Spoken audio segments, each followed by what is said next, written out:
मेरा ये मानना है कि उनके व्यक्तित्व का सबसे विशेष बात है उनकी आशावादी सोच। ऐसे लोग जन्म नहीं लेते, ऐसे लोग अवतरित होते। आज हमारे नेता ना कि सिर्फ हमारे देश में ही चहेते हैं, जबकि पूरा विश्व में वो सबसे लोकप्रिय नेता है। वो एक फुल ब्लोन ब्लेजिंग सन है, वो चमकता हुआ सूरज है। असली सेक्युलर और लिबरल और फेमिनिस्ट अगर कोई है तो वो है नरेंद्र मोदी।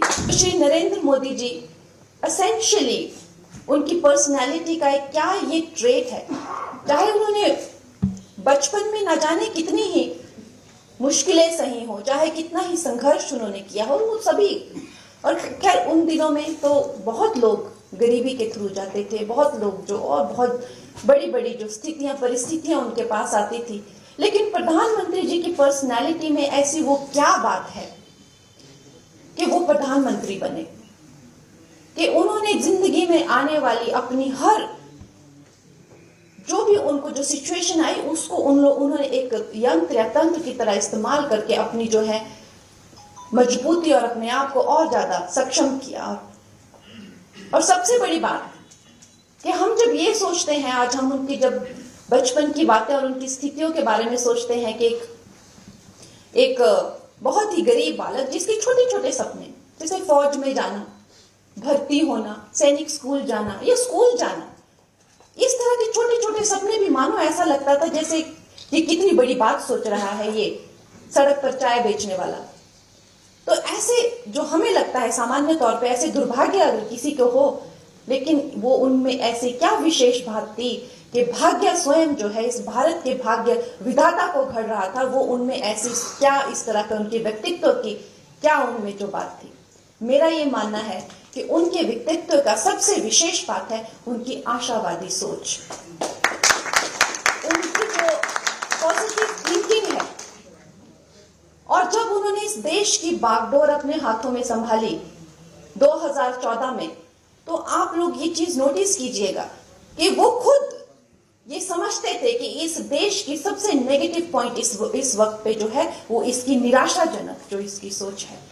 तो वो जहां भी गए, चाहे वो महिलाओं से, चाहे वो किसानों से, चाहे वो सैनिकों से, वैज्ञानिकों से, युवा, जहां भी वो गए, उन्होंने सिर्फ और सिर्फ उस निराशावादी सोच पे जो है वो टारगेट किया। और उन्होंने सारे समस्त देश को जो है एक आशावादी जुनून से कि हम कर सकते हैं, हम कर दिखा सकते हैं। और उन्होंने जो उस टाइम पे कैंपेन भी की, अब ये आत्मविश्वास, आत्मसम्मान, देश की सफाई करो, मेक इन इंडिया, ऐसा लगा कि जैसे मानो जन जन जो है एक आशावादी सोच से भर चुका है। और जो भी, चाहे वो गुलामी का, स्वतंत्रता का न जाने कितने सदियों की गुलामी रही हो, या वो निराशावादी जो ये सरकारें रही हो, उनको भूलकर ऐसा लगा कि भारत एक नई दिशा में चल पड़ा है। और उसका जगदीश जी ने बड़े विस्तार से बताया कि उसका क्या परिणाम हुआ।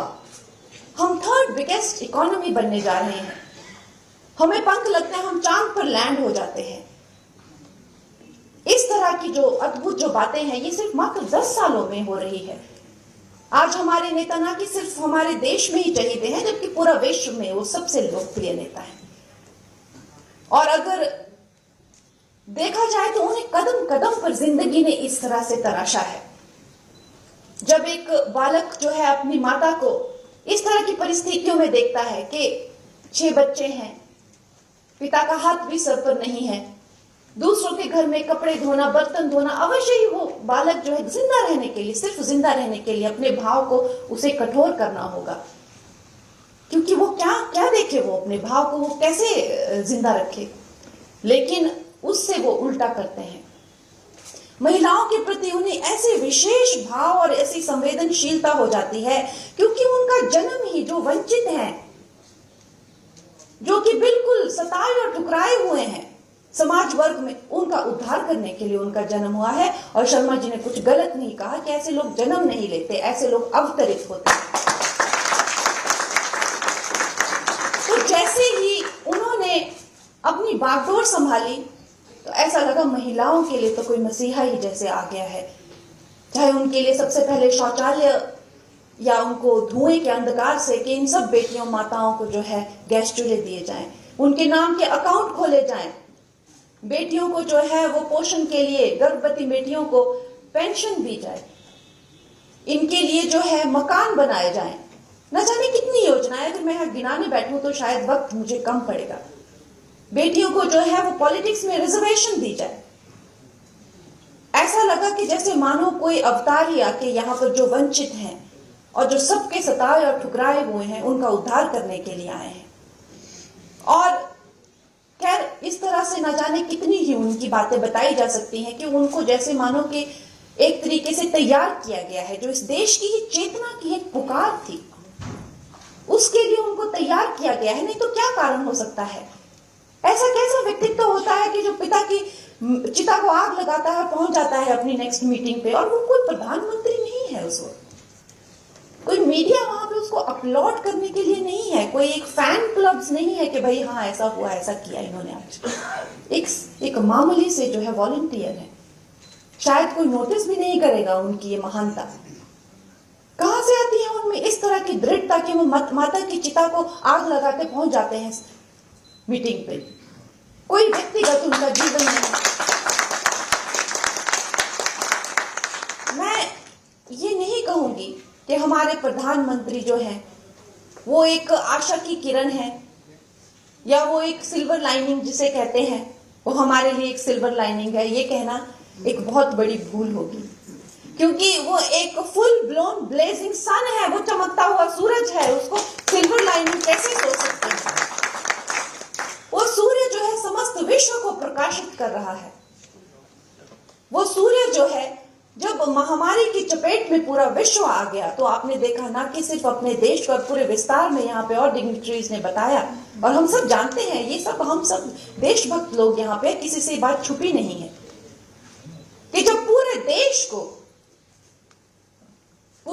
जो है इस चपेट में आया था तो प्रधानमंत्री जी ने जो है मेडिसिन मैत्री के द्वारा जगह जगह जो है वैक्सीन पहुंचाई, जगह जगह जो है अपने अलौकिक प्रकाश से जो है दुनिया को मार्गदर्शन किया।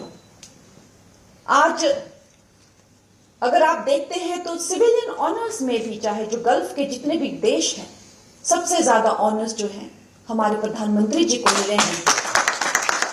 ये जो सारा दिन सेक्युलरिज्म का झुंझुना लेके घूमते हैं, इनसे पूछा जाए कि असली सेक्युलर और असली लिबरल पर्सन कौन है, असली फेमिनिस्ट पर्सन कौन है, तो इनको ये लोग बोलेंगे नहीं, लेकिन अपने दिलों में ये भी जानते हैं कि असली सेक्युलर और लिबरल और फेमिनिस्ट अगर कोई है तो वो है नरेंद्र मोदी।